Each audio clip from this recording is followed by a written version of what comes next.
This is Southern New England's trusted news source. Good morning, Providence. Welcome back. You are looking live outside our downtown Providence studios on a pretty morning. And good morning. Thanks for waking up with us. I'm Jon Meterparel. Doreen Scanlon has the day off. It's Friday, July 3rd. An act of vandalism in East Greenwich. The suspect caught on camera waiting for the right time to strike. Plus, a man shot and killed on the street in Providence yesterday. Hear from neighbors that were nearby when it happened. And today is the day baseball is back. The Red Sox go to Fenway this morning to kick off training camp. Chelsea always with the weather forecast. It is warm and it is muggy outside this morning, John. I'll let you know if that sticks around as we head through the holiday weekend. Your full forecast in just a couple minutes. All right, thanks, Chelsea. Meanwhile, our top story coming up this hour, heading into the holiday weekend, state and city officials are urging the public to be mindful of the pandemic and be sure to adhere to all the Phase 3 guidelines rolled out earlier this week.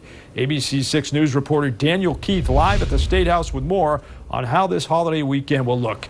Daniel, good morning. Well, in Massachusetts, residents are being urged to be extra careful for the 4th of July. Boston Mayor Marty Walsh addressing residents on Thursday. He said to keep celebrations small, have cookouts with family, and no fireworks. Firework complaints have increased by more than 5,500% compared to last summer. Walsh reminded residents under state law it's illegal to possess or sell them in the Bay State and illegal to buy them elsewhere and bring them into the state. Boston Pop's 4th of July fireworks spectacular is canceled this year due to the pandemic, but the show will go on. You can see a Boston Pop salute to our heroes on Saturday. It's a special pre-recorded broadcast paying tribute to frontline workers and honoring those who have lost their lives during the coronavirus. If you're looking for something safe to do over the weekend, we have some ideas and a list of events for you to check out. Go to our website, abc6.com, for more. Providence police continue to search for a suspect this morning in the city's latest murder. Jorge Gonzalez Colon was gunned down on Progress Street Wednesday night. Police say he was shot multiple times while standing in the street. A neighbor heard gunshots, thinking at first it was the nightly fireworks, but now she knows she was wrong. The 37-year-old was rushed to Rhode Island Hospital but was pronounced dead there. Police say they don't know whether or not he was targeted. Firefighters making quick work of a house fire in Providence Thursday afternoon. Crews were called out to a home on Laurel Hill Avenue where smoke and flames were seen coming from the second floor. We spoke to a few people who were down the street when the fire broke out. Well, everyone made it out of the house safely, and firefighters were able to get the fire under control in about 20 minutes. There's significant damage to the home, including heavy smoke and water damage on the first floor and in the basement. A firefighter suffered minor injuries, is expected to be okay. The Red Sox start training camp 2.0 today. On Wednesday, players return to Fenway to get tested for COVID-19 with no positive tests reported. On the field, the Sox will have an additional batting cage for 48 players, as well as auxiliary bullpens and dugouts. The team will be turning suites into clubhouses so players can socially distance as much as possible. The Sox will use BC as a second training site, and the taxi squad will be based in Pawtucket. Stay with ABC6 News for the latest on the Red Sox and the return of Major League Baseball. ABC6 Sports Director Nick Coit is heading to the ballpark today. He'll have more on the workout on ABC6 News starting at 5. And that's good news with baseball coming back in 3 weeks, and also good news, the forecast. What a great shot as you look live outside, and Chelsea Priest is here with our weather on the 6s. Hey, Chelsea. Caught on camera in East Greenwich. Bizarre vandalism. This man waited for the coast to clear, then for some reason ran and destroyed a side view mirror. The owner of the car is baffled. He says he's never seen the guy and has no idea why anyone would want to damage his car. Good Morning Providence reporter Ellie Romano has more. As 4th of July celebrations are toned down or canceled across the nation, one Bristol man finds a way to still show his hometown pride. Plus, an unexpected visitor in the backyard of this local home, a bear looking for a snack. We'll tell you where it happened after the break. Stay with us. Check this out. A woman in East Greenwich got an unexpected visitor in her backyard yesterday. They were taken near a home near Cowaset Hills off of Post Road, and he must have been hungry when he decided to visit. The bear bending over the bird feeder so he could steal treats. The woman tells us she sees the bear often around the neighborhood. However, he's not normally this destructive. ABC6 covering the latest news at the State House. The General Assembly plans to reconvene next week to move on more bills. The State House remains closed to the public, but if all goes according to plan, a number of House and Senate committees will meet remotely next week to vote on bills. The full House and Senate would then convene a week later for a two-day session. Lawmakers still need to approve a budget for that new year that began on Wednesday. Bodies of waters off of Massachusetts and Rhode Island will be busy over the 4th of July weekend, and the Coast Guard will be watching. The Coast Guard will be out in maximum enforcement mode, keeping a watchful eye on boaters and keeping everyone safe. It's part of its annual Operation Dry Water campaign, targeting boaters under the influence. According to the Coast Guard, fatal boat accidents have gone up 400% this year compared to last. The dramatic increase comes as more people turn to the outdoors for recreation during the pandemic. Celebrating 4th of July in Bristol is a big deal. The town holds the record for the oldest 4th of July celebration nationwide. And to show his pride for the town, a local musician wrote a song about Bristol. It's called the 4th of July. As ABC6 News anchor Alana Cerrone shows us, you can hear several of the things Bristol is famous for. ABC6 is once again your Bristol 4th of July parade station. On Saturday morning, Alana and John DeLuca will have live coverage of the drive-by parade starting at 9. And then if you're itching to see the usual slice of Americana that is the traditional Bristol 4th of July parade, tune in later on the 4th. ABC6 will air a rebroadcast of last year's parade starting at noon. Parents with little ones may like this story. For the first time in months, Carousel Village at Roger Williams Park will open again. The family-friendly destination will reopen Sunday at 11. All guests will be asked to wear a mask and practice social distancing. Families will also have to be patient. Carousel horses will be thoroughly cleaned in between rides. Signs will be displayed to help remind everyone of the safety guidelines. The park closes at 6 p.m. And still to come on Good Morning Providence. With coronavirus cases still on the rise in the U.S., summer vacations are looking much different this year as many Americans take to the road. And as 4th of July celebrations are canceled, one tradition continues. The safety precautions in place to keep the Nathan's Hot Dog Eating Contest going strong. You're watching ABC6, Southern New England's trusted news source. Stay with us. Welcome back. The Nathan's famous hot dog eating contest will go on as planned this weekend in New York. Joey Chestnut holds the record, 74 hot dogs and buns in 10 minutes. He'll defend his title with a smaller than usual crowd. Contest organizers moved the competition indoors to a secret location. Other safety measures taken this year, the invited field much smaller to allow seating 6 feet apart. Contestants and staff will be tested prior to competition, and everyone will be wearing masks and gloves as much as possible. Summer road trips are as much a part of summer as fireworks and the beach. ABC's Gio Benitez has today's GMA First Look. Police in New Hampshire arrested Jeffrey Epstein's longtime associate Ghislaine Maxwell on sex abuse charges. Plus, a dental assistant in Westerly arrested for the second time on the same charges, and police don't think it stops there. Stay with us. This is Southern New England's trusted news source, Good Morning Providence. And you are looking live at the Providence skyline from the roof of our downtown studios. Welcome back, everybody. Happy Friday. It is 6:30. Here's what we have coming up on Good Morning Providence. Arrested in New Hampshire, Ghislaine Maxwell, longtime associate of Jeffrey Epstein, is facing sex abuse charges. JetBlue is adding more flights out of TF Green amid a rise in confirmed COVID-19 cases across the country. The wait is over for Broadway fans, with Hamilton available for streaming on Disney+.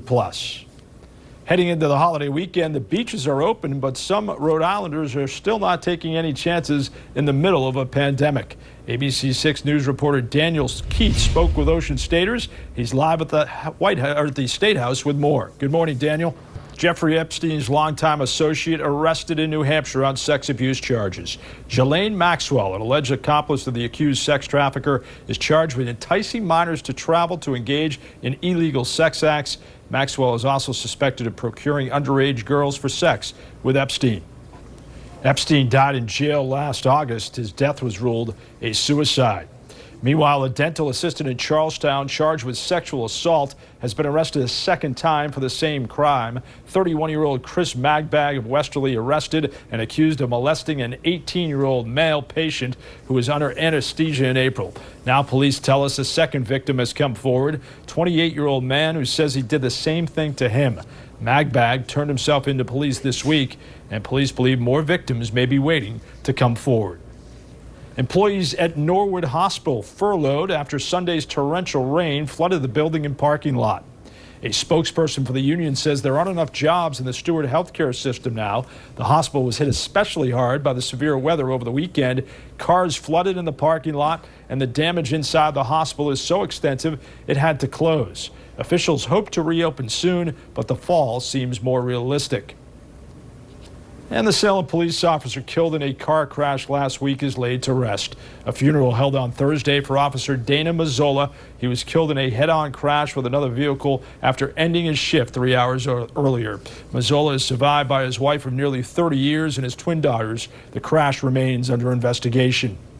A police captain in Salem, New Hampshire is under arrest, charged with tax fraud. According to police, 48-year-old Michael Wagner brought 36 assault rifles in 2013 and then resold them for a $33,000 profit, which he failed to report on his tax return. Police say he also falsely claimed more than $10,000 in reimbursed expenses for police equipment, ammunition, and guns.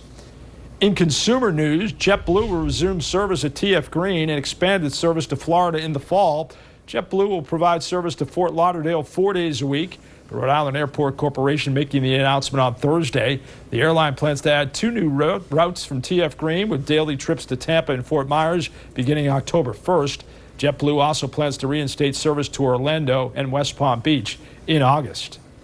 The pandemic has been good for RV rentals. One rental company, RV Share, says bookings are up over 1,000% as vacationers look for ways to travel while still staying socially distant.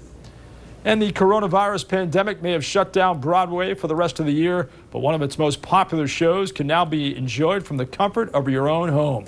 Douglas Hyde explains. All right, that's what I'm talking about! In Hollywood, I'm Douglas Hyde. That's what I'm talking about. I can't wait to watch Hamilton on Disney Plus, and I can't wait to hear what the weather brings this weekend. Chelsea Priest is here with your weather on the 6s. Have you seen Hamilton? I have. I went last year when it was at PPAC. It was incredible. It lived up to all the hype. See, you are living the Hollywood life. Yeah, it was really amazing. It was great. That's great. Can't wait to watch. Same. And what a fitting weekend for it to come out. 6:38 still to come on Good Morning Providence. As we approach the presidential election, President Trump and Joe Biden already taking aim at each other with different ways of looking at the holiday weekend. And as you take to the beaches for the weekend, scientists are warning it's not just coronavirus you have to watch out for. Chelsea, what do you have? Welcome back. It is 6:42. As we head into the holiday weekend, a new warning. Sharks may be more active along the beach this summer. Officials on the Cape think sharks are coming close enough to the shore to be a concern for swimmers. Volunteer pilots are flying over beaches to radio in shark sightings. Officials are also using an app called Sharktivity to track sightings and signals up and down the coast. Now to our coverage of the coronavirus. The CDC predicting 11 states are likely to report more COVID-19 deaths in the next 4 weeks than in the previous 4. A few of those states, including Arizona, Florida, Idaho, Nevada, Oklahoma, and Texas. Nationwide, the CDC predicts between 140,000 and 160,000 total deaths by July 24th. Nearly 129,000 have died from COVID-19 across the nation. It's your voice, your vote. In a sign that the presidential campaign is finally getting underway, President Trump and Joe Biden continue taking jabs at each other ahead of the holiday weekend. ABC's Inez de la Catera has the latest from Washington. And at 6:45, as we take a live look over Providence, another pretty picture. It's been that way throughout the morning. Question is, will the forecast be pretty for your 4th of July? Here's Chelsea with her weather on the 6s. Thanks, John. We're going to jump right into that 4th of July forecast for tomorrow. A mini market opens in Bristol featuring local crafts. It's Christmas in July, and a shopping event donates money to charity. ABC 6 News anchor Alana Cerrone has your day ahead. Welcome back at 6:52. Time for your news on the go. All your headlines, weather, and traffic. Heading into the holiday weekend, state and city officials are urging the public to be mindful of the pandemic and be sure to adhere to all the Phase 3 guidelines. As part of the guidelines, people must wear their masks while out in public. Social gatherings cannot exceed 50 people outdoors and 25 people indoors. Raimondo bluntly reminding people, if you're not following the rules, you are the cause of the outbreak. And while there won't be the traditional fireworks on the Charles River to mark the 4th of July, the Department of Defense announcing it will conduct a flyover in the Bay State Saturday. The jets will fly over the USS Constitution in Charlestown and then proceed over Fenway Park before departing Boston. The flyover is called Salute to Great Cities of the American Revolution and will be led by the U.S. Air Force Thunderbirds. Bodies of waters off of Massachusetts and Rhode Island will be busy over the 4th of July weekend, and the Coast Guard will be watching. The Coast Guard will be out in maximum enforcement mode, keeping a watchful eye on boaters, keeping everyone safe. It's part of its annual Operation Dry Water campaign, targeting boaters under the influence. Breaking news overnight out of Boston, where a 15-year-old has died after an overnight shooting. Boston police say the shooting happened near Nubian Square off Dudley Street around 10. When officers arrived, they found only one victim suffering from gunshot wounds. He was rushed to the nearest hospital where he succumbed to injuries. The police commissioner said 2 additional victims who were believed to be at the scene drove themselves to an area hospital. Providence police continue to search for a suspect this morning in the city's latest murder. Jorge Gonzalez Colon was gunned down on Progress Street Wednesday night. Police say he was shot multiple times while standing in the street. The 37-year-old rushed to Rhode Island Hospital, but he was pronounced dead. Police say they don't know whether or not he was targeted. Meanwhile, police in Woonsocket arrest 2 men for possession of illegal fireworks. 18-year-old Joshua Amos and 31-year-old Akaseth Fetsoreth were taken into custody. Police say Fetsoreth was charged with felony possession because of the amount of fireworks he had. In Fall River, police are trying to track down these 2 people who've been breaking into cars in the south end of the city. You can see the suspects trying to open the car doors to see if they're unlocked. If you recognize them, you're asked to call Fall River Police. Columbia Gas will pay $56 million for its part in the Merrimack Valley gas explosions. Mass Attorney General Maura Healey announcing that money will be used to help low-income gas customers and to increase energy efficient in old homes. Also part of the company's plea deal, Columbia Gas is no longer in the Bay State. The company bought out by Eversource for $1.1 billion. Massachusetts starts Phase 3 Monday. Governor Baker giving the green light for the next phase of reopening because of the positive trends in COVID-19 numbers. Businesses such as gyms, casinos, museums, and movie theaters can reopen. And the Red Sox start training camp 2.0 today. On Wednesday, players return to Fenway to get tested for COVID-19. No positive tests were reported. On the field, the Sox will have an additional batting cage as well as auxiliary bullpens and dugouts. The team will be turning suites into clubhouses so players can socially distance as much as possible. The Sox will use Boston College as a second training site, and the taxi squad will be based in Pawtucket. That's all for now. Good Morning America is coming up next, and be sure to join me for ABC6 News at noon. Also check out abc6.com. Have a great morning, everyone. Thanks for joining us.